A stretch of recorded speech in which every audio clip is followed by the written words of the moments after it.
Imagine pulling into your driveway after a long day, only to hear the roar of machinery devouring the one spot on Earth that holds your heart together. That's exactly what hit Jack Harlan like a freight train one crisp autumn morning in suburban Virginia.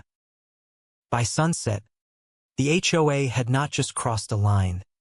They'd bulldozed his late wife's memorial garden and labeled him the neighborhood pariah for daring to complain. Jack Harlan wasn't the type to stir the pot. At 62, a retired accountant with a penchant for quiet evenings on his porch, he lived in Willow Creek Estates, a gated community outside Richmond that promised serene living, but delivered a suffocating web of rules. No pink flamingos in yards, no cars parked overnight on streets, and heaven forbid your mailbox leaned a degree off plumb. Jack had bought the place 30 years ago with his wife, Elaine, dreaming of a peaceful retirement. They'd turned the backyard into a sanctuary, flower beds bursting with roses, a koi pond Elaine tended like a child, and a stone bench under an ancient oak where they'd shared countless sunsets. Elaine passed from cancer 3 years back, and that garden became Jack's lifeline, a place to grieve, to remember her laugh echoing through the petals. But Willow Creek wasn't just homes. It was ruled by the HOA board, a self-appointed cabal of busybodies who treated bylaws like holy scripture. Leading the charge was Brenda Whitaker, the HOA president everyone whispered about as Brenda the Bulldog, though she'd flash that plastic smile and insist on as Whitaker, for propriety's sake. It started innocently enough, or so it seemed. Jack noticed surveyors poking around the edge of his property one Tuesday afternoon. He waved from his window, assuming it was routine maintenance. But when he stepped out for his mail, one of them, a lanky kid with a theodolite, muttered something about expansion plans. Jack chuckled, figuring it was a joke. Expansion? On my land? You boys must have the wrong address. The kid just shrugged. HOA orders, sir. Talk to MS. Whitaker.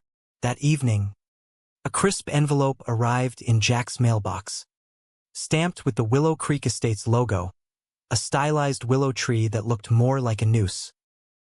Inside, a notice, Community Enhancement Project, reclamation of underutilized common areas. It claimed a recent audit showed Jack's backyard extended into shared green space, and the HOA planned to repurpose it for a luxury amenity center. Tennis courts, pavilion, and, get this, a meditation grotto for elevated resident wellness. Jack stared at the paper, his coffee growing cold. Underutilized? That's Elaine's garden, he whispered to the empty kitchen. He fired off an email that night, polite but firm. There's been a mistake. My deed shows clear boundaries. Let's discuss. No reply came, but the next morning, the rumble woke him at dawn. The bulldozers arrived like uninvited guests at a funeral. Jack bolted outside in his robe, heart pounding. A crew of workers in neon vests swarmed his yard, chainsaws buzzing as they eyed the oak. Stop! This is private property, he shouted, waving his arms. The foreman, a burly guy chewing gum, barely glanced up. HOA permit, buddy. We're clearing for the courts. Jack's voice cracked. That's my wife's memorial. She planted every damn flower here. The foreman paused, almost sympathetic. Then his radio crackled. Proceed as planned. Resident non-compliant. And just like that, the blade dug in, uprooting roses in chunks of soil that flew like confetti from hell. Jack stood frozen, watching petals scatter on the wind. Neighbors peeked from curtains but said nothing. After all, who wanted to cross the HOA? By noon, Brenda Whitaker pulled up in her gleaming SUV, heels clicking on the driveway like Judgment Day. She was mid-50s, impeccably coiffed, with a necklace that screamed, "I volunteer for charity galas." "Mr. Harlan," she cooed, extending a manicured hand he ignored.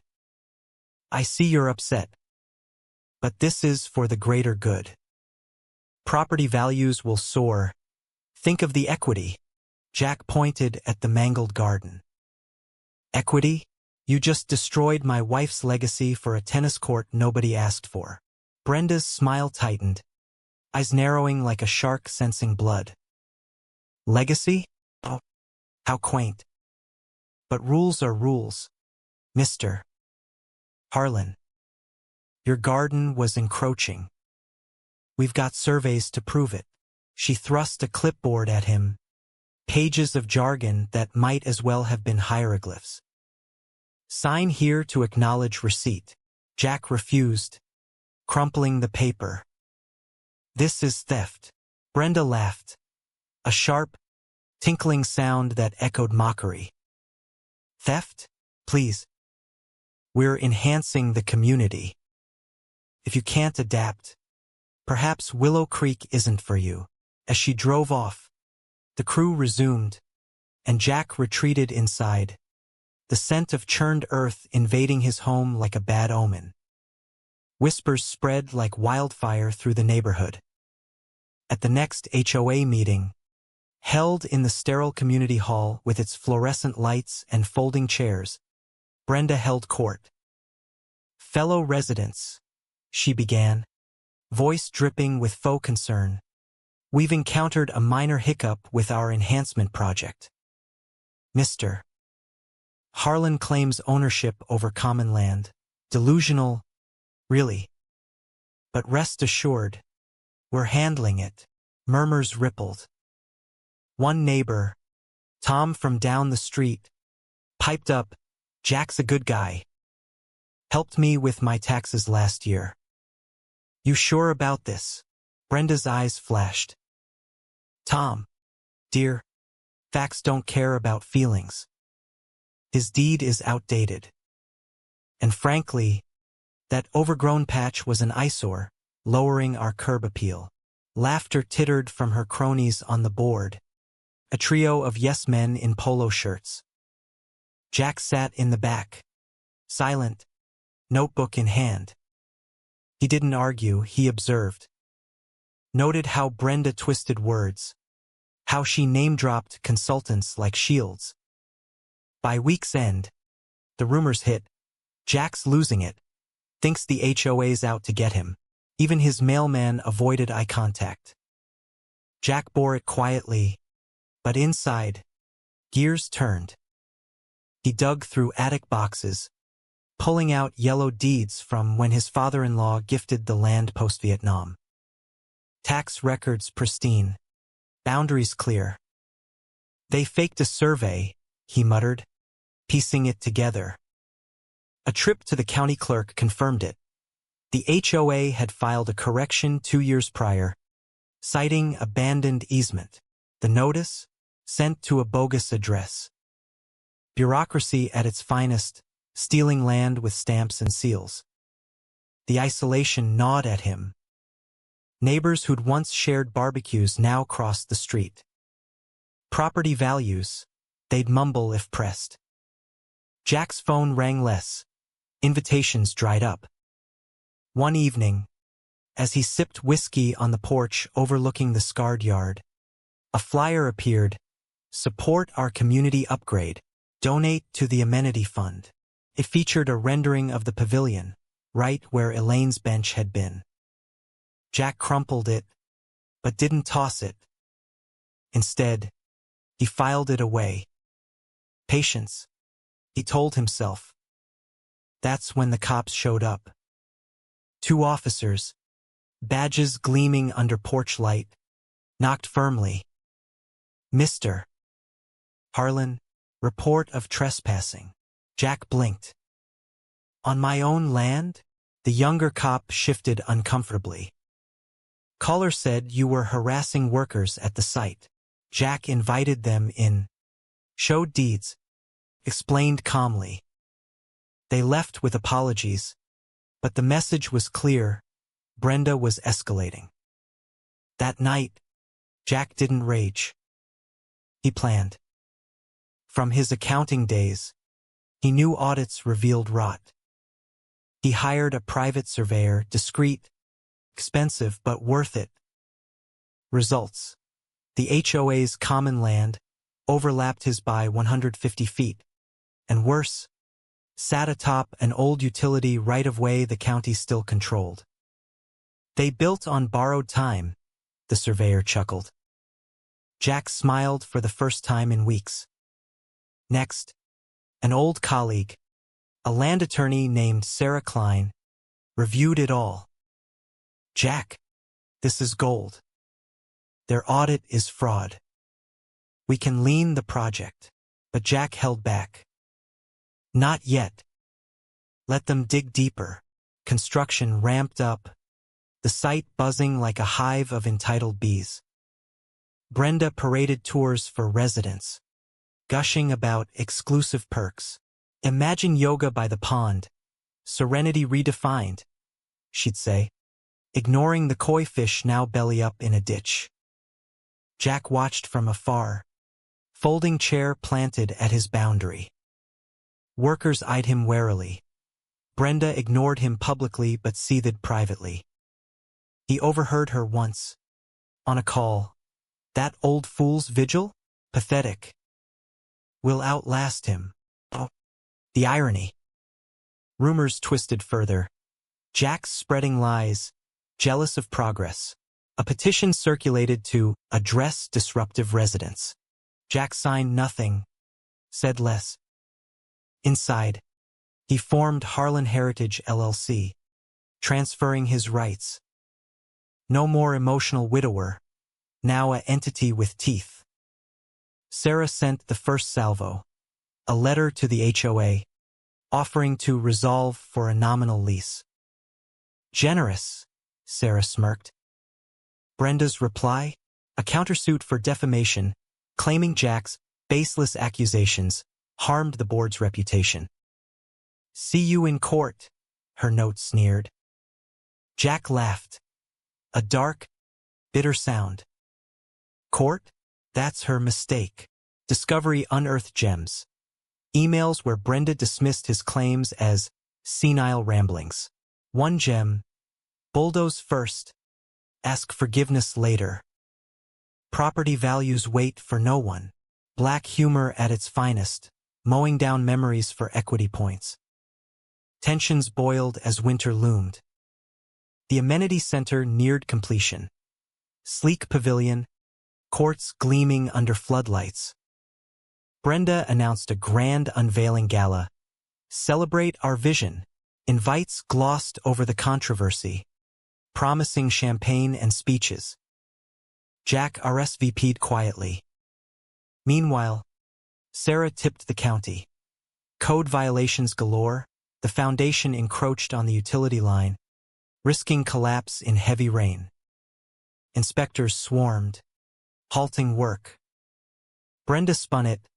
Minor delays, supply issues, but cracks appeared, literal fissures in concrete, metaphorical in her facade. Neighbors grumbled about dues hikes to cover unforeseen costs. Then Brenda played dirty, a tip to social services. Concerned about Mr. Harlan's mental state, living alone, erratic behavior. 2 caseworkers arrived, notebooks ready. Jack welcomed them with tea, laid out documents chronologically. Erratic or fighting theft? They left shaking heads. This seems mishandled. Brenda's ploy backfired. Whispers turned against her. She's desperate, Tom confided to Jack one night. Board's fracturing. Jack nodded. Desperation makes mistakes. The gala night arrived, air crisp with anticipation and irony. String lights twinkled over the pavilion. Guests in cocktail attire milled, toasting progress. Brenda, in a sequined gown, took the stage, mic in hand. Dear friends, tonight we unveil the heart of Willow Creek, a testament to unity and vision. Applause swelled. Jack slipped in back, Sarah beside him with a tablet, the surveyor and a local journalist in tow. As Brenda raised scissors for the ribbon, a county van pulled up. The inspector strode in, red notice flapping. Ms. Whitaker, this structure's unsafe. Occupancy denied, evacuate now, gasps echoed. Brenda's face contorted, triumph to terror in seconds. What? This is absurd, she spotted Jack. This is your doing. You bitter relic. Sarah stepped forward, voice cutting like a knife. Actually, Ms. Whitaker, Mr. Harlan owns the underlying rights. Your vision is built on fraud. She projected slides, original deeds versus doctored surveys. Then the audio, Brenda's voice, sneering, bulldoze first. The crowd erupted. You destroyed his garden, lied about everything. Brenda stammered. It's for the community progress. But allies fled. Guests booed. She fled amid jeers, gown trailing like a defeated flag. The fallout was swift and sweet. Headlines blared, HOA scandal, stolen land exposed, funds frozen, insurance yanked. Brenda resigned amid probes. The board begged settlement. Return land. Demolish. Pay up. Jack countered via LLC. Finish properly. Certify. Then transfer all to him. They complied, grumbling, every permit scrutinized. 2 months later, title in hand, Jack renamed it Elaine's Haven Community Hub. Tore down members-only barriers, opened free to all pool parties for kids, gardens for everyone. Leased back to a reformed HOA for $1 a year. Neighbors apologized. A plaque honored Elaine. Jack replanted the yard, soil yielding under his hands, a new oak sapling rising. Laughter filled the air now, not machinery. Brenda faded into obscurity, her vision a punchline. Arrogance on shaky ground always crumbles. So, tell me, was Jack the villain for fighting back? Or was Brenda justified in her progress? True or false?